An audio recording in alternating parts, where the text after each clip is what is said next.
Quanto ao meu Senhor, teu livro estuda, faz-me o entender, não magoada. Dentro do curso de hermenêutica, que é a ciência ou a arte de interpretação da Bíblia, seguindo os princípios que ela mesma ensina e exemplifica, vamos ver agora o capítulo 2, que são as regras preliminares para interpretação. Preliminares, mas importantíssimas. São beabá, são o ABC, são tão óbvias que talvez nem precisem ser explicadas, mas não podem ser esquecidas. Então vamos ver um sumário do que vamos ver agora nessa aula. Primeiramente, vamos ver que para interpretar é indispensável a pessoa ser salva. Quem não é um salvo, um crente salvo por Jesus Cristo, de maneira nenhuma pode interpretar corretamente a Bíblia, porque vai ter os olhos de seu entendimento cegos, vai ser impossível, a Bíblia vai parecer loucura e ele jamais vai entender. Segundo, além de ser salvo, precisa ler diariamente, mais que ler, estudar. Terceiro, precisa interpretar literalmente, crendo que Deus é inteligente e bondoso, para usar as palavras perfeitas que ele escolheu e que sabe que todos os crentes poderiam entender. Deus não escreve enigmas, nem charadas, nem está zombando e escrevendo coisas que parecem uma coisa, mas na realidade são outra. Deus é honesto, puro, bom e perfeito, misericordioso e faz tudo para o nosso bem. Quarto, é necessário saber dividir as escrituras. Saber onde a escritura se refere ao judeu, por exemplo, e se refere ao crente da dispensação das igrejas locais. Quinto, é necessário que você compare escritura com escritura. Nós vamos explicar isso melhor, mas basicamente nós vamos usar os versos claros e explícitos, para com isso interpretarmos os não tão claros nem tão explícitos. As seitas geralmente fazem o contrário. Tomam uma interpretação errônea de um verso que não é tão explícito e distorcem, destroem, ignoram e aniquilam os versos que Deus colocou explícitos. Sexto, devemos aplicar e pôr em prática. Não podemos somente nos alimentar. Só crescemos se nos alimentarmos e nos exercitarmos. Da mesma maneira, o crente que lê, entende e não aplica, não vai em busca da salvação de almas, não vai em busca do esclarecimento e edificação dos seus irmãos, ele vai ficar estagnado, vai cair em intelectualismo, vai se afundar em orgulho, em vaidade e não vai progredir. Em Atos 8:35, nós vemos que Filipe, quando evangelizou aquele eunuco, ele começou pelas Escrituras, expôs as Escrituras e abriu a sua boca. Nessa ordem, ele abriu a boca e expôs as Escrituras. Então precisamos aplicar dessa maneira, abrirmos nossas bocas e explicarmos e aplicarmos as Escrituras. Sétimo, devemos, ao ler as Escrituras, ter sempre as perguntas-chave em nossa mente. Quem escreveu isso? Foi um profeta de Deus? Ou ele está citando o que um ímpio diz, ou o que um demônio diz? Por exemplo, o versículo diz que por causa da vaidade, do seu orgulho, o ímpio não investiga e diz que não há Deus. Então, se você tomar essa frase isoladamente, não há Deus, e você não perguntar quem está dizendo isso, você vai se complicar, dizendo que é Deus que está dizendo que não há Deus. Então precisamos saber quem está falando, a quem está falando, em que dispensação aquilo foi dito.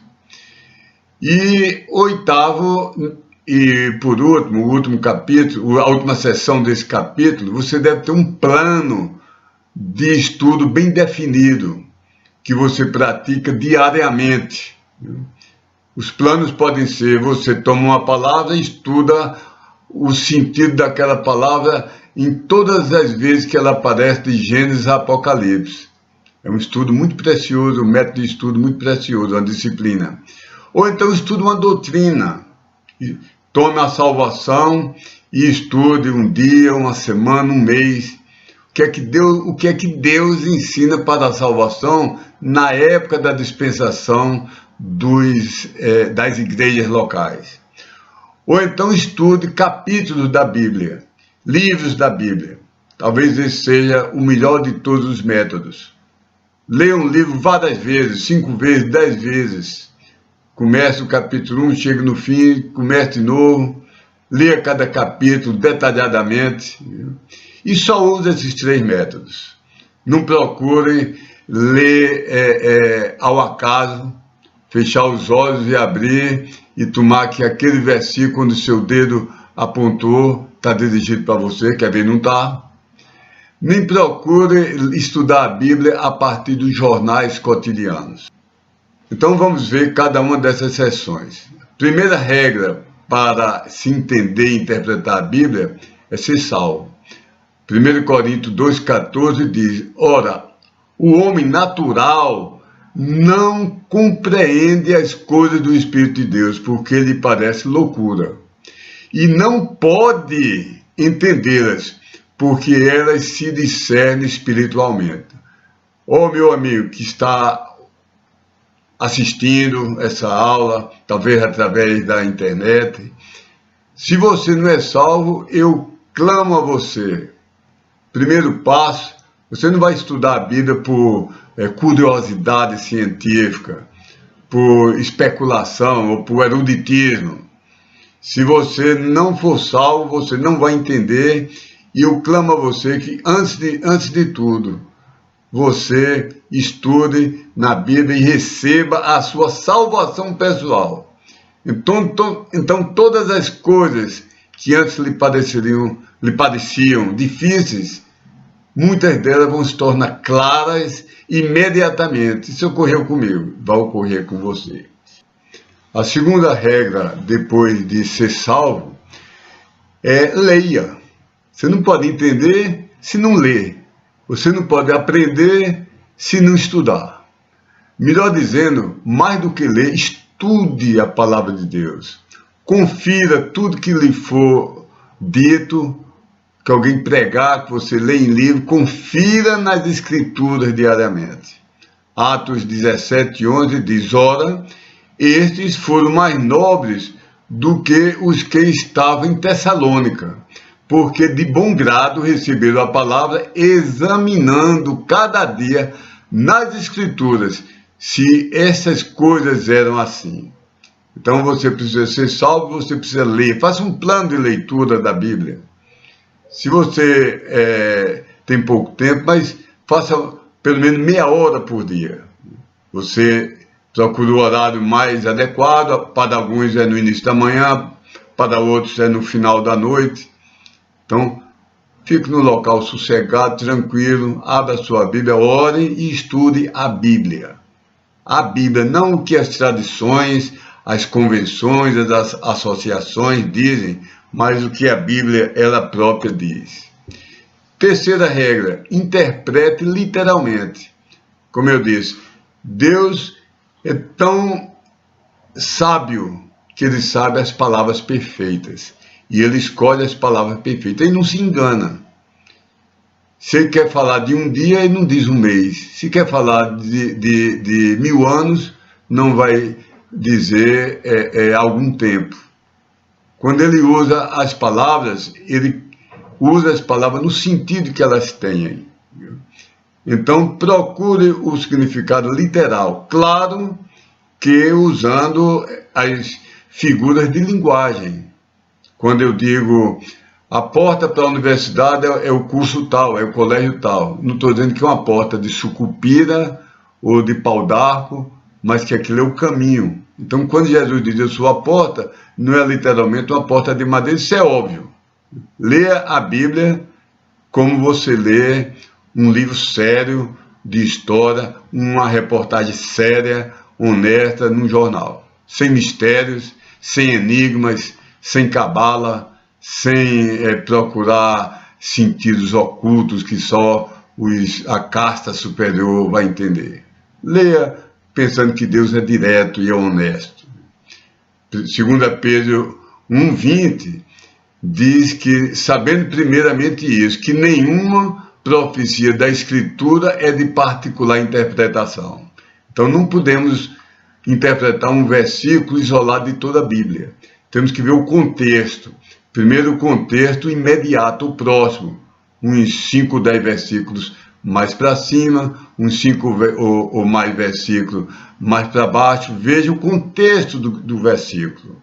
Eu sempre digo, quando minha esposa estiver falando que um pó é bom e estiver falando com minha filha, eu sei que aquilo é um pó compacto.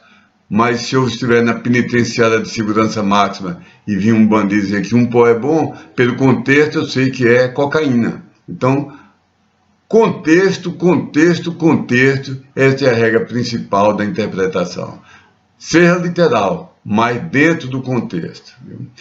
E Lucas 16:31 ensina a ser literalista, porque é dito por Jesus Cristo, nosso Senhor e Salvador e Deus, se não houve a Moisés e aos profetas, tampouco acreditarão, ainda que alguns dos mortos ressuscite. Então, Deus diz que foi o dia e foi a noite e a manhã do primeiro dia.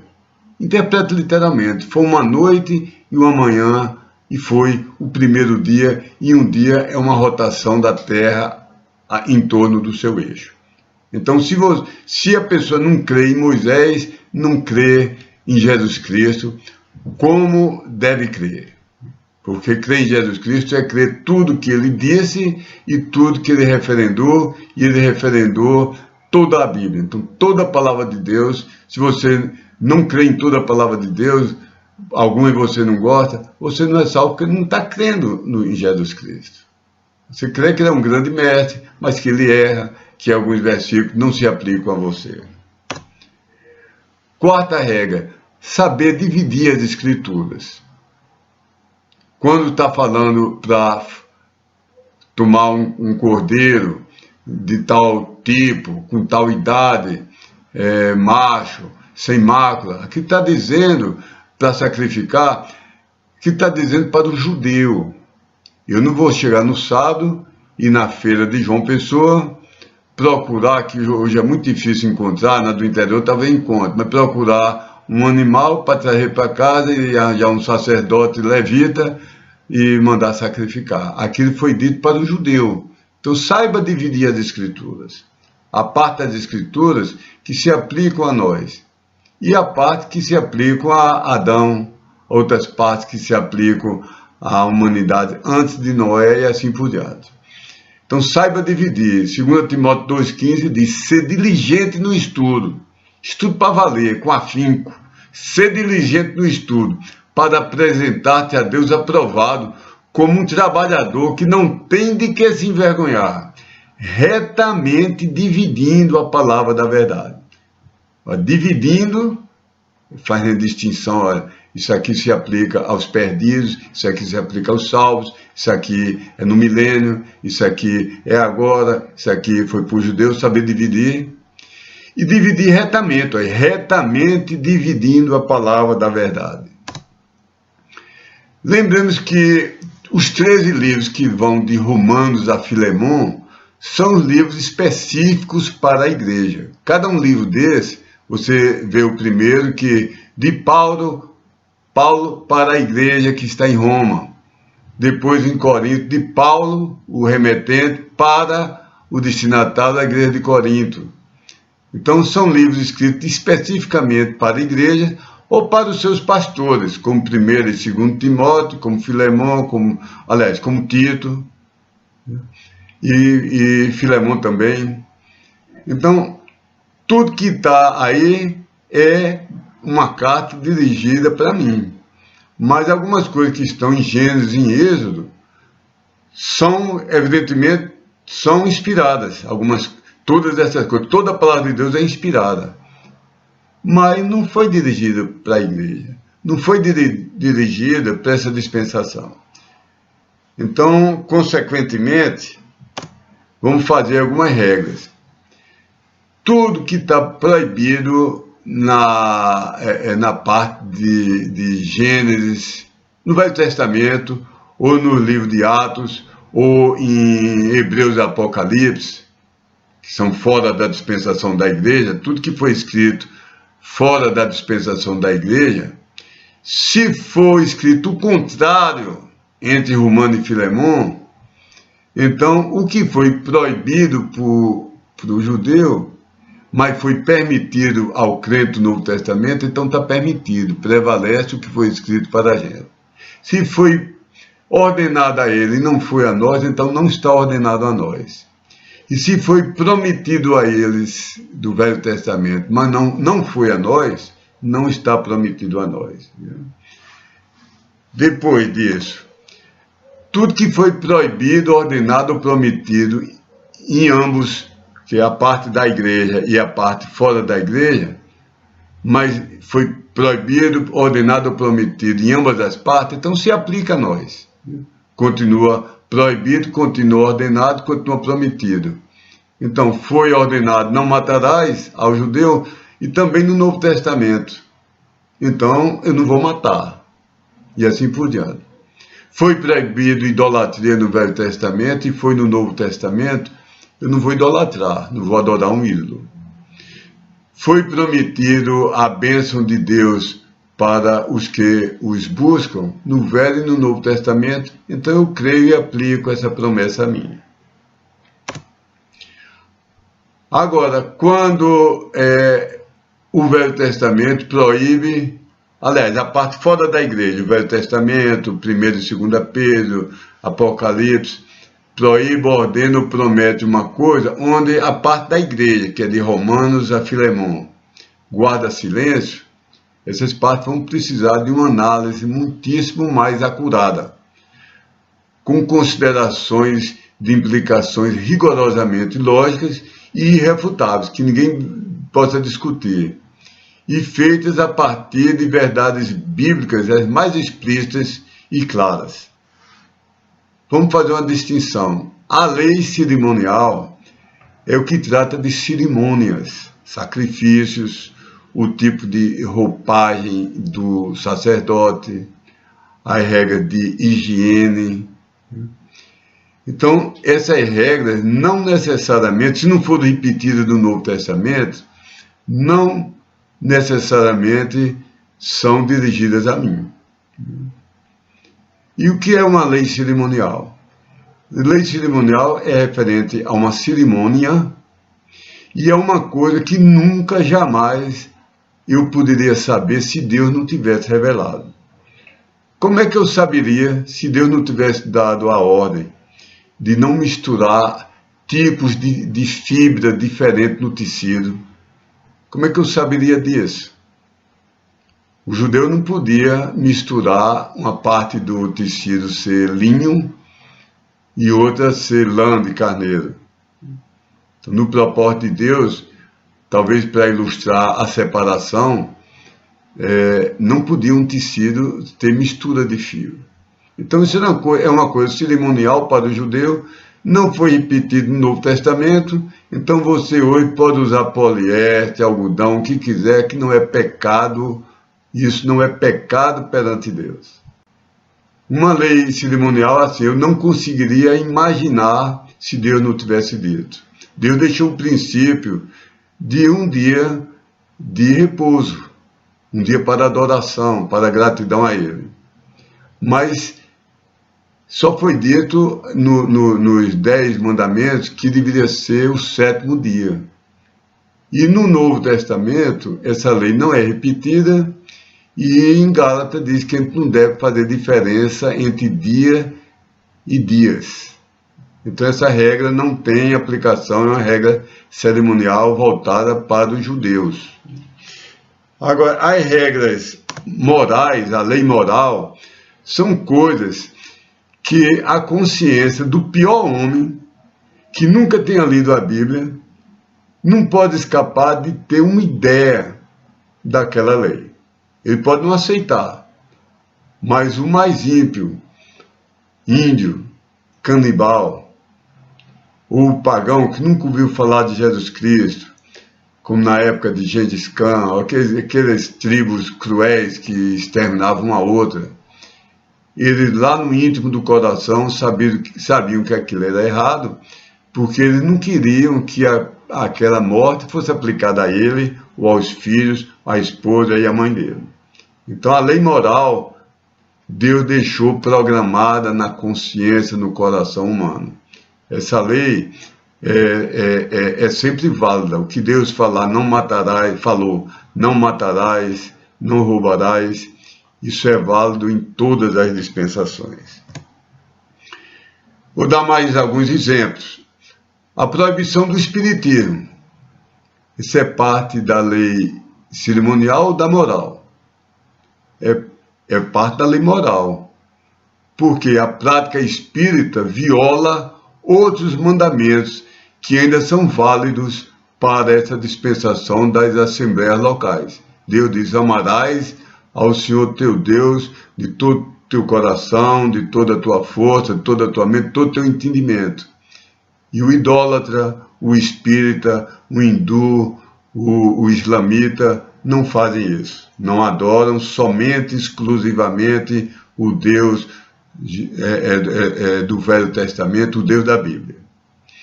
Já a lei cerimonial, nós explicamos que a lei do sábado é uma regra cerimonial.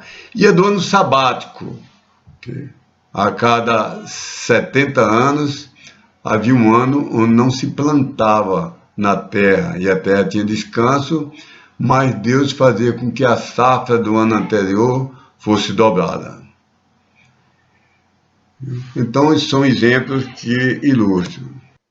Quinta regra do capítulo 2. Comparar escritura com escritura. Explicaremos melhor mais adiante, mas um versículo que embasa esta regra é 1 Coríntios 3:13, aliás, 2:13, que diz: as quais também falamos, não com palavras de sabedoria humana, mas com as que o Espírito Santo ensina, comparando as coisas espirituais com as espirituais. Presta atenção, comparando as coisas espirituais, que são as coisas que estão na Bíblia, com as espirituais, novamente, as outras coisas que estão na Bíblia. Então, para entendermos uma doutrina, temos que ler vários versículos, de preferência todos os versículos correlatos, que dizem respeito à mesma particularidade daquela doutrina. Você está estudando sobre segurança da salvação, estude todos os versículos que falam da segurança da salvação e os que os inimigos dessa doutrina usam para dizer que não se pode ter segurança da salvação. Então compare, veja os versículos que são dirigidos à igreja, entre Romanos e Filemão, e os versículos que são dirigidos à época da tribulação ou à época da lei. Compare, viu? Compare. Você, para diferenciar testemunhas no julgamento, você compara, faz a careação, coloca uma testemunha no mesmo banco contra a outra, para cada um olhar nos olhos da outra e afirmar, ou gaguejar, ou negar, ou se contradizer. A Bíblia nos contradiz, mas nós comparando, nós entendemos o que se aplica à dispensação das igrejas locais e o que não se aplica. Sexta regra, aplique. Não adianta você somente se alimentar com carne, leite, queijo, ovos, feijão, farinha, todo o alimento, comer muitas calorias, mas ficar inerte numa cama, se engordando, se tornando obeso, doente. para você ter saúde, você precisa ter equilíbrio. Você se alimenta e tem energia, você vai trabalhar na enxada, vai trabalhar na agricultura, você vai trabalhar como pedreiro, você vai se exercitar, vai correr, vai andar, vai caminhar. Então você vai ter saúde. Então, para haver equilíbrio, se você só faz trabalhar sem nunca estudar a Bíblia, você vai ensinar errado, vai evangelizar errado, vai crer errado, vai edificar errado. Mas se você só faz lei e não aplica, você vai ficar estéril. Você vai ficar desequilibrado. Então você precisa fazer duas coisas: aprender e dar, aprender e transferir, aprender e compartilhar o que você aprendeu. Nós temos isso em Atos 8:35, que diz que Filipe, abrindo a sua boca, primeira coisa, e começando nesta escritura, segunda coisa, lhe anunciou a Jesus, terceira coisa. Então precisamos falar, mas precisamos falar as escrituras, não as opiniões, não o que Calvino falou, não o que Lutero falou, não o que Agostinho falou, não o que o pastor falou, não o que ninguém falou. Precisamos falar a Bíblia.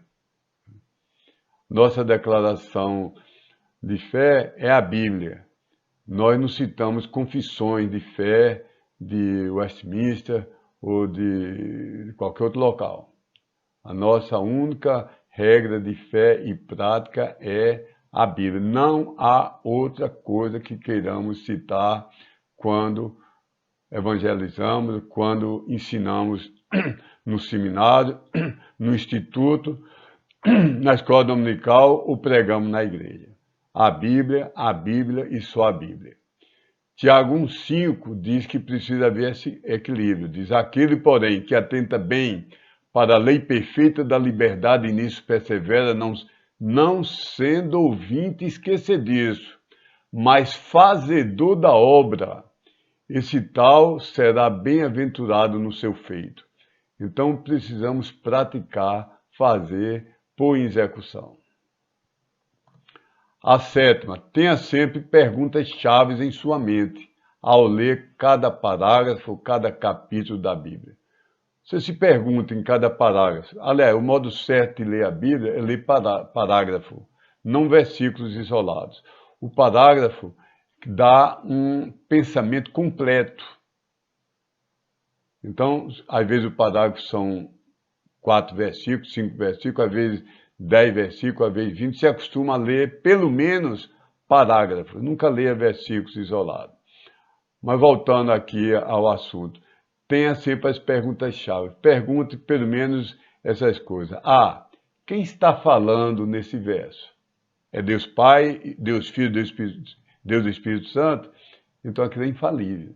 É um profeta de Deus profetizando em nome de Deus, como se fosse um escriba, uma máquina de escrever, um amanuense, transmitindo o que Deus colocou na sua mente? Então aquilo é a palavra de Deus, é infalível.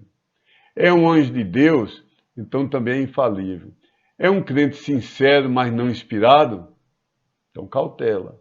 Talvez ele esteja certo 80% ou 90% das vezes, mas ele não é inspirado, então ele às vezes erra. O melhor pastor, o melhor escritor pode acertar 80%, 90% e errar 10% ou 20%. Ou é um descrente. O descrente quase sempre vai estar errado. Quase sempre vai estar errado. Ocasionalmente, como Deus fez até a jumenta falar o que ele queria, ou fez o descrente Gamaliel falar o que Deus queria, Deus pode usar o descrente para transmitir uma verdade, mas não é confiável.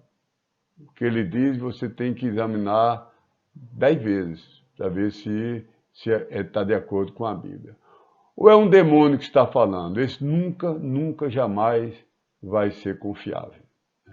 O demônio que tentou Jesus Cristo, aliás, o príncipe dos demônios, Satanás, as 3 tentações que fez, a finalidade era tentar, teve a ousadia de tentar levar uma tentação a Jesus Cristo como se fosse possível ele cair em pecado. Ele não podia porque ele é homem, mas é o homem perfeito e é Deus que não pode ser tentado. A ninguém tenta, nem pode ser tentado. Viu? Então o que o Lúcifer disse, está errado. Tudo que ele diz, tudo que o demônio diz, está errado. Pode parecer certo, mas a intenção é errada. Começou que Satanás disse a Eva, plantou a primeira semente de dúvida. É assim que Deus disse em Gênesis. Então esse é o trabalho de Satanás até hoje. E tem muita gente fazendo esse trabalho nas igrejas, nos seminários, ensinando. Será que é assim mesmo? Isso é trabalho de Satanás. Né? C. Pergunto no capítulo de hoje que você leu, qual o versículo que mais tocou meu coração? Aplique a você mesmo. A doutrina é emocionante. O errado é ter emoção por uma doutrina errada. Aí você vai estar errado. Mas você estudar a grandeza de Deus, o amor de Deus, a misericórdia de Deus, depois você chorar de emoção, isso é certo. Viu? E depois aplicar, você pedir perdão a Deus e aplique na sua vida. Cada estudo que você faz na sua Bíblia deve tocar a sua vida pessoal. Deve lhe trazer gratidão, emoção, desejo de servir a Deus melhor. Né? D. Pergunto, qual a ideia principal do capítulo que eu quero memorizar? Por exemplo, em 1 Tessalonicenses 4, fala do arrebatamento. Que a ideia principal que está do capítulo, no final do capítulo, é descrever a bênção que vai ser o arrebatamento. Pergunto o que o capítulo ensina a respeito de Cristo. Por exemplo, você estiver lendo em Gênesis sobre José no Egito, muito linda essa história, emocionante. Mas isso tem alguma coisa que fala a respeito de Cristo? Tem. José foi um tipo de Cristo, odiado pelos irmãos, os irmãos tentaram matá-lo, ele sobreviveu e foi a salvação dos irmãos para não morrer na fome. Então Cristo foi rejeitado, foi morto, foi rejeitado pelos irmãos, os judeus, foi morto para a salvação dos judeus que crerem e dos gentios que crerem. Pergunto também, letra F, há um exemplo que eu devo seguir? Então a gente vê, por exemplo, na história de Marta e Maria, como nós devemos não só trabalhar, mas adorar, termos tempo para adoração a Deus. Né? Em qualquer parte da Bíblia vai ter um exemplo que você deve seguir. A gente não lê só mecanicamente, a gente não lê só como que houve uma história, como que lê um romance. A gente lê para crescer, a gente lê para ser modificado, a gente lê para ter a inspiração no sentido da motivação para mudarmos para melhor. E G, que é correlato com isso, há um erro que eu devo evitar na minha vida. A gente vê, por exemplo, ler onde alguém mentiu, e isso trouxe péssimas consequências a ele. Então me pergunto, será que eu estou mentindo? A gente lê no outro canto de um servo sendo relapso e sendo malquisto pelo seu senhor. Então aplica para mim, será que eu estou sendo relapso e negligente do trabalho de Deus? Devo perguntar também, há alguma tarefa que eu devo realizar? Devo perguntar, há alguma promessa da qual eu devo me apropriar? Isso é, crer. Às vezes nós esquecemos as promessas de Deus. E Deus diz que não vos inquieteis pelo dia do amanhã, porque basta cada dia o seu mal. E às vezes eu li isso 3.000 vezes e posso estar preocupado por uma coisa tão insignificante que vai ocorrer, talvez, daqui a dias, ou meses, ou anos, e eu fico preocupado. E lembro que Deus diz que o Pai Celestial cuida dos pardaizinhos das aves. Vem a tempestade, mas Ele cuida. Cada dia dá o alimento. Nenhuma delas ajunta em celeiro, mas não falta o seu alimento a cada dia. Então eu devo perguntar a mim mesmo, devo me apropriar dessa promessa? J, há algum pecado que eu devo confessar e abandonar? Ou pelo menos me esforçar para abandonar? A gente deve aplicar não para os outros. O nosso dedo não está dentro, isso é bom para disciplinar e corrigir fulano que está errado. A gente deve perguntar, Senhor, sonda meu coração, vê se há nele alguma coisa pela qual devo me arrepender e pedir perdão. Algum pecado que eu nunca notei, nunca pedi perdão a ti, porque se eu já pedi, estou perdoado. Mas algum pecado a mais que eu devo pedir perdão? E oitava e última dessas regras desse capítulo 2. Sempre tem um plano de estudo bem definido. Qualquer plano é melhor do que nenhum plano. Você, por mau atirador que seja, você olhar bem, se esforçar bem para acertar o alvo, é melhor do que você fechar os olhos, girar 3 vezes em redor de si e atirar para qualquer local. Fatalmente vai errar. Se você não mirar, vai errar. Se você mirar, talvez erre por 1 centímetro, 2, 3, mas é melhor do que não ter nenhum plano. Então, há vários planos. Às vezes é melhor um para uma pessoa, outro plano é melhor para outra. E durante fase da nossa vida, a gente pode passar alguns meses usando um plano, depois mudar para outro. E essa variedade vai edificando melhor a gente. Um plano é estudar uma palavra. Você toma uma palavra como segurança, ou toma uma palavra como mansidão, e você vai numa concordância e vê todos os versículos que falam sobre aquela palavra. Eu já fiz isso, passei 3 anos lendo a Bíblia tópica de Navy, o Navy's Topical Bible. E foi muito bom para a minha vida, porque eu colocava todos os versos sobre um assunto, um tópico, todos juntos. Então havia versos, desde Gênesis até Apocalipse, sobre um assunto. Por exemplo, para não se irar facilmente. Então, rachava um pouquinho meu coração de pedra. 2 versículos rachava mais. 3, 4, 5, 6, 7, 8, 10, 20, 30, esmigalhava meu coração. Eu me arrependia e pedia para Deus me modificar. Então faça assim, algumas vezes estude uma palavra na Bíblia. Para dar um exemplo, você estudando todas as ocorrências da palavra coração, vê que há 10 tipos de coração na Bíblia. Há o coração purificado, que a gente encontra em Tiago 4,8. Há o coração duro, que a gente encontra em Marcos 10,5. Calejado, impermeável, que não é macio, é o coração duro que resiste a Deus. Há o coração tardo, que demora a entender, demora a se dobrar a Deus. Sofre, sofre, sofre, sofre.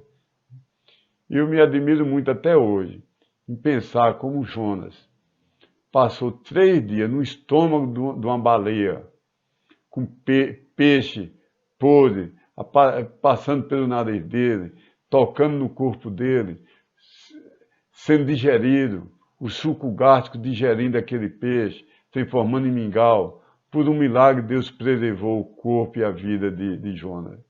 Mas ele passou 3 dias e 3 noites para finalmente pedir perdão a Deus. Coração duro e tardio. Outro coração, um coração preparado, pronto para servir, pronto para louvar, pronto para trabalhar pelo Senhor. Um coração preparado, que acorda de manhã, pronto, Senhor, quais são as ordens para mim hoje? O que é que o Senhor quer que eu faça hoje? E o coração enganoso, que engana os outros, engana tanto os outros que termina crendo na mentira e enganando a si mesmo. Há o coração ardente, há o coração do povo e assim por diante. Observação, deixe o Espírito Santo ser o seu professor. Ponha tempo, esforço, oração e submissão no estudo da palavra de Deus. Não aceite como referência o que nenhum homem ensina. Seja o pastor de sua igreja, seja a sua denominação, seja um escritor de livro, A única autoridade final é a Bíblia, Deus falando através da Bíblia e o Espírito Santo sendo o seu professor. Use uma boa concordância. A melhor coisa que você pode usar, ao invés de ler dezenas ou centenas de comentários errados, falhos, humanos, tome uma concordância e use essa concordância para descobrir o que a Bíblia diz sobre aquela palavra. Há várias, como a de Strong, estão na internet e tomam concordância baseada no texto maçorético do Velho Testamento em hebraico e no textos receptos do Novo Testamento. Só aceitam concordância baseada nesses textos. Sola Escritura. Todo mundo diz isso, pouca gente faz. Há muitas igrejas que se orgulham desse lema Sola Escritura, vive citando grandes nomes, vive citando confissões daqui e dacolá, ao invés de citar somente a Escritura. Muitos debates são citações, mas Santo Agostinho disse assim, São não sei o que disse isso, a minha confissão de fé diz isso, o livro tal diz isso, como se aquilo valesse alguma coisa. Vamos nos basear só na Bíblia. Escritura, Escritura, Escritura. São as nossas 3 regras. Outra maneira, outro método de estudar, estuda uma doutrina. Toma uma doutrina, por exemplo, santificação, e toma um bom livro de doutrina, que são pouquíssimos. Talvez de 1000 você encontre um que ainda preste, principalmente quando é escrito nos anos 1800. Hoje são muito raros os livros bons. Então, toma um livro de um teólogo bíblico, portanto, batista, mesmo que use outro nome. Estou falando batista como adjetivo. E estude aquele livro.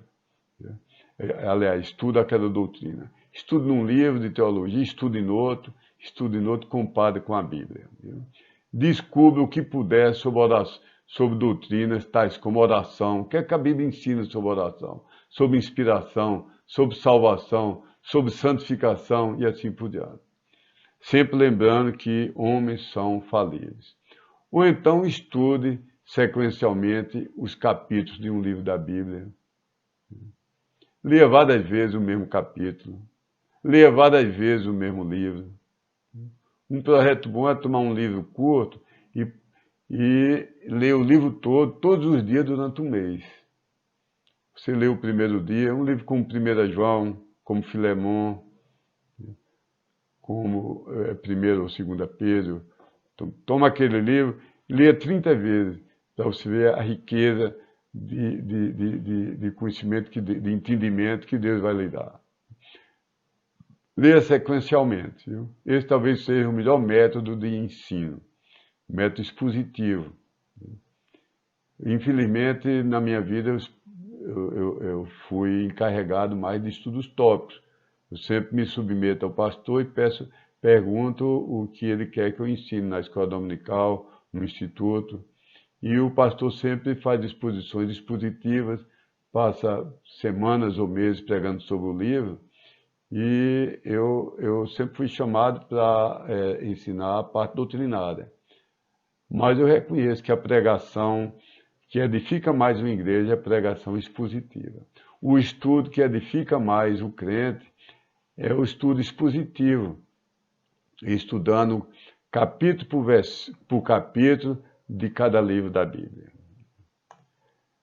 Use o seguinte plano para cada capítulo. Bote num papel ao lado da Bíblia, se as imagens são grandes. Qual a ideia principal do capítulo? Faça um esboço do capítulo. Esse capítulo fala sobre tal coisa, dividindo em 3 subpartes, A, B e C. Determine qual é o versículo-chave do capítulo. O versículo-chave de tal capítulo, por exemplo, de João capítulo 3, é João 3,16. Determine o que é que o capítulo ensina sobre o Cristo. Como eu falei, mesmo em Gênesis, mesmo no Velho Testamento, você encontra ensinamentos sobre a bendita pessoa do nosso Salvador Jesus Cristo. E faça uma lista dos aspectos em que aquele capítulo pode se aplicar na sua Bíblia. Como dever de casa, se você está estudando com seriedade, eu peço que você leia o livro de Filipenses.